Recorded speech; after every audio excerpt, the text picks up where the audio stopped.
Welcome to the Salmon Runs YouTube. Enjoy the video. You begin by securing your data and getting access.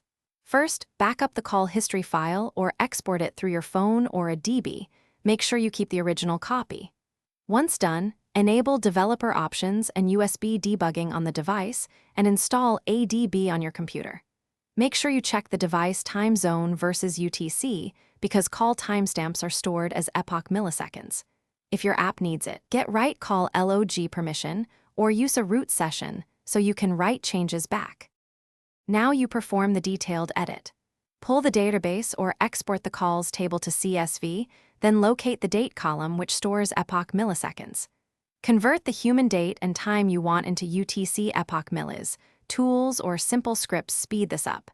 Edit each row's date value and avoid changing the phone number, duration, or type fields unless intentional. Once changes are complete, save the CSV or write back into the SQLite database using SQLite 3 or an import tool. Finish by writing your edits back and confirming success.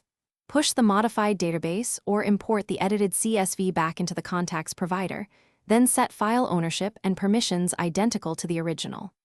Reboot the phone and open the phone app to verify timestamps display as expected. Cross-check with epoch conversions if needed. If records don't update, make sure the phone app cache is cleared, that write call log is granted, or perform the operation as root. If conflicts persist, restore your backup and retry the controlled edit. Thanks for watching. Consider subscribing if we helped you.